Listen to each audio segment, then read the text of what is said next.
Hello, I'm Stan Hall. Welcome to this edition of the Gwinnett Sports Commission's Get in the Game. We're here today at TPC Sugarloaf, home of the PGA Tour Champions Tour Greater+Gwinnett+Championship presented by Mitsubishi Electric Cooling and Heating. Our guests today are Andrew Weber, who is the operations director for the tournament, and Elissa Dooman, who is the tournament director. Guys, welcome to the show. Thanks for being with us. Thank you. Thanks, Stan. Andrew, as we can see, there's a whole lot of things going on in preparation for the second annual Greater+Gwinnett Championship. Tell us a little bit about what we see in the background, about what's taking place as you get ready for the start of the tournament. Sure. We're sitting here right by the 18th green, and we're about 2.5, 3 weeks into our build out.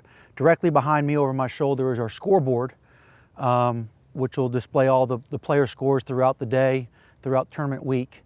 And then behind the green are hospitality tents where different corporations can entertain their clients during the tournament week. Andrew, most people start thinking about a golf tournament the day of the tournament. I know as far as the preparation of the event, that takes place long before people start showing up. What is the time frame for putting on an event like this from an operations perspective? Well, we've actually started working on 2015 already in some of our planning, so it never really ends. Certainly once you're about 100 days out, it really operationally really starts to gear up. That's assuming you already have all your vendors in place and they're ready to go. Now, we're only looking at the 18th green as far as what the setup will be out here as you prepare for the tournament, but give us an idea of some other things that are involved in it as far as the operations side of it. What all are you involved in as far as what it takes to actually put an event like this on? Well, in addition to the structures you see behind 18, we actually have a volunteer village up at the Swim and Tennis Center here at TPC Sugarloaf, where it's an entire compound, because we'll have 750 volunteers each day coming out here giving their time. So we need a place for them to check in, for them to eat, for them to collect their radios, collect their uniforms, things like that. So that's another area at the course. And then throughout the course, we'll have concession stands set up. We'll have restroom facilities set up throughout there. We also have a couple other hospitality areas out on the course. So basically, when the event comes into town, you have to make a venue that's here. You have to make it as it would if you were going to a baseball game or a football game, as far as all those amenities that fans have to have by coming on site. Absolutely. Whether you have 10 fans or you have 20,000 fans, the setup is pretty much the same. You have to coordinate buses, you have to coordinate security, you have to feed them, you have to have restrooms, you have to have everything in place no matter how many people are here. Now, also this tournament, there's no parking on site, so you also have another site that you're in charge of as far as public parking. Tell us a little bit about that and how it'll work for this tournament. Absolutely. We're blessed here at TPC Sugarloaf having the Gwinnett Arena half a mile outside of the gate. So all spectators, all of our volunteers will park at the Gwinnett Arena. They'll get on our shuttle buses, which will bring them over here on a short drive and drop them off literally right at the front steps of the clubhouse and bring them back each day. So we work with the Gwinnett Arena staff and their parking staff to set up the parking lot and work with the bus company so we have a nice flow throughout the day. Now, when people are coming to see the tournament, how will they know where to park? I mean, most people know where Gwinnett Arena is, but as far as any signage, how does that direct them? There will be signage coming up and down 85 north or south, directing them to get off at Sugarloaf Parkway. Once they're off, there'll be a number of signs, both DOT grade signs as well as electronic signage that will be directing all spectators to the Gwinnett Arena. Exactly. Now, Elissa, there's an old saying, build it and they will come. He's going to build it, but he has to know what to build, right? That's correct. So you're the tournament director. Tell us how you're involved in it as far as letting Andrew know what the setup's going to look like, how far out you start planning that, and how you determine what the setup's going to look like. Well, we start, as Andrew said, we start as soon as the previous year's tournament has concluded, if not before that. We work with our sales manager, Michael Chapin, and he's out there from the get-go trying to sell skyboxes and sell tickets into the Champions Club, and then based on what we sell is what we build. Now, the examples that we see behind us here are skyboxes that certainly aren't completed yet, as we can see, but a person who would buy a skybox, tell us a little bit about what's the reasoning where a company or a group, whoever it might be, would want to have us, other than the obvious viewing that you get on the 18th green, but what are some of the reasons that they get involved in this from a corporate level for? Skyboxes offer the best of corporate entertaining out here on the golf course. These sponsors that are in those venues have a designated area where they bring in their key clients and employees, and they have a great place to really showcase their company all while watching golf. The good thing about our skyboxes are they include the food and beverage, so there's not an additional charge on top of that. So they not only come here for the golf, but they have ulterior motives as well, as far as wanting to be a part of this event. Exactly. They can show their clients a great time, and they might even have a Champions Tour professional stop in as well. Right, and some of the people that would be involved in this, I assume, also maybe have a particular interest in some of the charitable groups that are involved in your tournament. That's correct. We do have 3 benefiting charities. We have Children's Healthcare of Atlanta, Georgia-Gwinnett Foundation, and the Gwinnett Medical Center Foundation. So now, when the tournament is going on, are they actually allowed to, enjoy themselves? Because when we think about golf, we think about it being a very quiet and serene atmosphere. So how do you get those two things in concert, where there's a hospitality area right beside an area that's supposed to be very, very quiet? How do you coordinate that? Well, as Andrew mentioned, we have about 750 volunteers that help us put on this tournament. And basically, it's a lot of volunteer support that helps us plan that out. We want our sponsors and our guests and our spectators to have a great time. We want them talking, enjoying, and laughing, and having a fun time out here on the course, and not just being quiet the entire day. So it's really when the players are about to hit. So we have our volunteers that'll coordinate between the professionals hitting and the spectators being quiet.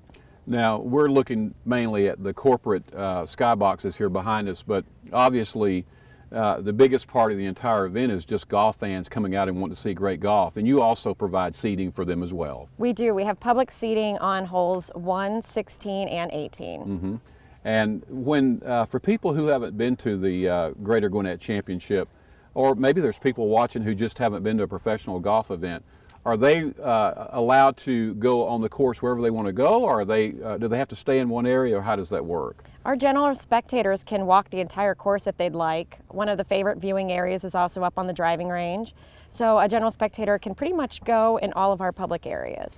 Andrew, I know that this year, which is different than last year, you didn't really have anything out on the 16th hole, but you've brought back an old favorite that's sort of reminiscent of the old Bell South AT&T Classic days. Tell us a little bit about that setup that's going to be out there. Sure. We're building a pretty significant structure out on the 16th green, which is a short par 3 called the Dogleg Lounge. And it'll be a great opportunity for spectators to purchase a ticket into that facility to watch great golf throughout the day. Like I said, an exciting par 3. They'll have a full bar available, buffet food for people to purchase while they're out there.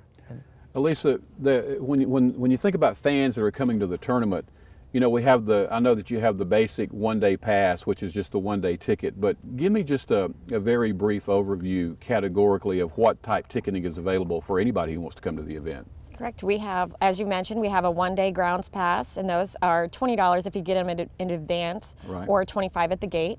We also have a weekly badge, which is good for admission, for grounds admission, Wednesday through Sunday. Again, those are $55 in advance, and then $60 at the gate. For the venue that Andrew just mentioned, the Dogleg Lounge, that tent's only open Friday through Sunday, and for one day to get in there, it's $35, or you could buy a 3-day pass, which is $85. And then we also offer clubhouse admission tickets. So one day in the clubhouse is $50, and for a weekly badge, which is good Wednesday through Sunday, is $100. Right, and that allows them to come any day of the week. Is that the way it works? Yeah, all our tickets are pretty much good any one day, or they're good for the week. Right. So we're going to take a short break. When we come back, I want to talk about a few more things as you guys are getting ready for this great tournament. We're all excited about seeing it. We're going to take a short break. Stay with us. We'll be right back after these messages here at TPC Sugarloaf.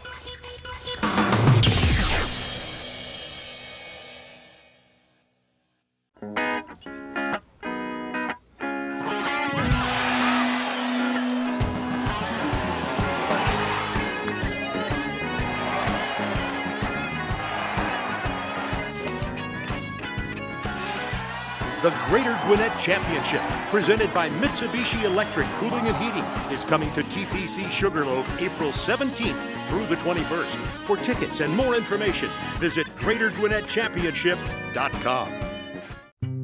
NFC, AFC, offensive linemen, defensive tackles, quarterbacks, and cornerbacks are all working with United Way for a million little reasons. The kids of our communities, to ensure their academic success all the way to graduation day. You see, it takes about 12 years to create a graduate. but it takes the same time to create a dropout. And the difference between a kid becoming one or the other could be a professional athlete, or it could be you. Studies showed the earlier we get to kids, the better their chances. So become a United Way volunteer reader, tutor, or mentor, and make a difference in the life of a child, for the life of that child. Give. Advocate. Volunteer. Live united. Join your favorite NFL players. Take the pledge. Go to unitedway.org.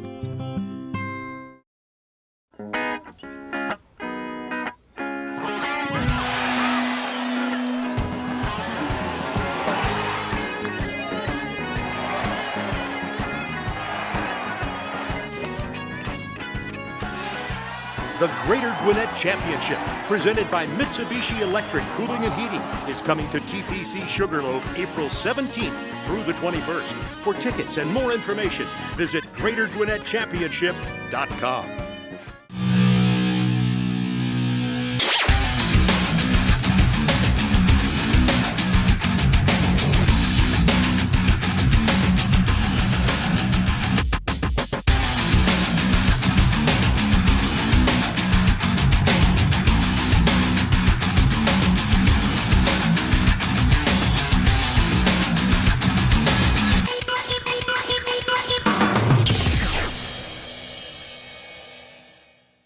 Welcome back to the show. We're here today at TPC Sugarloaf as the staff is preparing for the second annual Greater Gwinnett Championship presented by Mitsubishi Electric Cooling and Heating. Elissa, when we were talking before the break, you and Andrew had shared some of the preparations that have to take place, as we can see, in putting on an event like this. But let's talk about the most important thing for the people who are watching today, and that's the people they're coming to see. Tell us about the golfers you have lined up to be here in a couple of weeks. We have another fantastic field again this year. Our defending champion, Bernhard Langer, is coming back. New in our field, we have Billy Andrade and Colin Montgomery. Other fan favorites include Kenny Perry, Corey Pavin, Nick Price, John Cook. The list goes on and on. Altogether, I think we have about 8 Hall of Famers in our field. And I've heard you say after the 2013 event that you were very proud of the field that you were able to put together in your first year. So you feel comfortable that this is just as strong as it was last year, if not stronger, right? I feel very comfortable saying that, yes. Yes. Andrew, one of the things I want to talk to you a little bit about today also, and you made mention of it before the break, was the volunteers that are needed. Tell us a little bit about what some of those areas are as far as the volunteers, the services they provide. What are some of the things they do? And then I want to talk about, for people who may be watching today, how they can still get involved in our tournament if they like to. Well, sure. Elissa kind of alluded to it earlier. Probably the majority of our volunteers are what we call marshals. And these are individuals who are spread out through the entire golf course and in all the hospitality facilities, making sure that the spectators are enjoying themselves but are quiet at the right time. So, you know, with 18 holes and a number of hospitality areas, it requires a lot of manpower to cover those areas. So that's an area that we're always can use more people on because it's such a large committee with that. You know, we have volunteer opportunities for anyone age 13 and older. If you have a child or you are a child and you love the game of golf, really being what we call a walking standard bearer, that's the person who carries the sign that has all the scores on it. You're walking inside the ropes with these legends for the entire day. It's a once-in-a-lifetime opportunity. So if you enjoy the game of golf, or your child does it, you don't have to be a child to do it, but it's an opportunity for children to volunteer if they want to. Walking standard bearers is an area that is, anyone who does it loves it. And we get letters after the tournament from people just saying what a great time that was because they have so much one-on-one time with the professionals. And you talked about the number of volunteers that you actually need, but even now, if there are people who do want to sign up, how do they go about getting involved in the tournament as a volunteer? They can just go to our website, GreaterGwinnettChampionship.com, and click on volunteer information, and it'll send you to our volunteer website. It'll have committee descriptions of all the different committees, so you can read a little bit more about what each committee requires and sign up right there online. And they do get some nice gifts as well for being part of the tournament. Tell them what they get if they do become involved as a volunteer. Absolutely. As part of your volunteer registration fee, you'll get a tournament hat, a tournament shirt, tournament jacket. We'll feed you every day that you're out here. you'll get not only the credential for yourself, but you'll also get additional credentials for the week for your friends and family to come out and enjoy the tournament. So there's a lot involved on both sides of it. Absolutely. It's a service that the tournament needs, but it's also a great experience that they can have as well. Indeed. Elissa, tell us about the week. I know that we talk about the competitive days being on Friday, Saturday, and Sunday of tournament week, but the tournament week really expands well beyond that, doesn't it? It does, and we've included a lot more for our 2014 schedule. We start off on Monday out here at the course. We have the Matt Ryan Celebrity Am Classic. We had that last year at our event, but this year what's new is it's free for spectators to actually come out and watch it, whereas last year the course was closed. Our new event on Monday is Executive Women's Day. It's a day-long event designed to generate business and social relationships, but also educate women on using golf as a business tool. They start over at Gwinnett Center and they hear from a speaker panel. We have a keynote speaker with a luncheon, and then we come over here to TPC Sugarloaf for a behind-the-scenes tour, and then a networking function. Right, and those tickets are still available as well, I guess. They are. They're also available on our website. Okay. All right. On Tuesday night, we have the State Bank Kickoff Party, and that's a great social event designed to get everybody from the Gwinnett community and Metro Atlanta to come on out and enjoy a great party to kick off the tournament week. Tickets are available for that as well. Wednesday and Thursday is the State Bank Pro-Am. This is the opportunity where amateurs actually get to play golf with a Champions Tour professional. There's no better way to entertain clients and really reward employees than allowing them to play in the State Bank Pro-Am. Now, are those opportunities still available, or is that sold out, or do you still have a few spots? We still have a very few select number of spots available, and they'd have to contact us pretty quickly. Okay. And then moving on to Friday, Saturday, Sunday, as you mentioned, those are our official rounds. We also on Friday have a WED.com Small Business Summit at Gwinnett Center. Saturday, we have Kids Day. We're going to have face painting, games, mascot visits. We also have a skills challenge up on the practice area hosted by Atlanta Junior Golf. And then on Sunday is Easter Sunday. It is Easter Sunday It's this Easter year, yeah. Sunday. We've got the Easter Bunny, we've got an egg hunt. We really want everybody to come on out after church and enjoy their family day with us. Yeah. Now, and then at the end of the day, you crown the champion, and last year it was Bernhardt Longer. Yes. So tell us a little bit about how that ceremony takes place. So as soon as the final putt drops, the three professionals go in, they sign their scorecard, and then we bring out our champion. We have the trophy ceremony. Our chairman of our board, Richard Tucker, will give the trophy out, and we'll just say thank you to all of our wonderful sponsors and spectators for being there. Yeah, well, I know it's going to be a great event, and last year, certainly in the first year, was fantastic, and I know there's a lot of buzz in the community about getting back out here for the second event, and I want to wish you both the best as far as the 2014 tournament goes, and can't wait to hear about it when it's over with. Thanks, Stan. Thanks for Thanks, being Stan. with us today. That's all the time we have today here at TPC Sugarloaf. I hope you'll come out and join us in a couple of weeks for the second annual Greater Gwinnett Championship. If you have questions or comments about today's show or ideas for future shows, you can reach us at the phone number or the email address shown at the end of the show. Thanks for being with us today. See you in a couple of weeks at Sugarloaf. I'm Stan Hall. Remember, get in the game.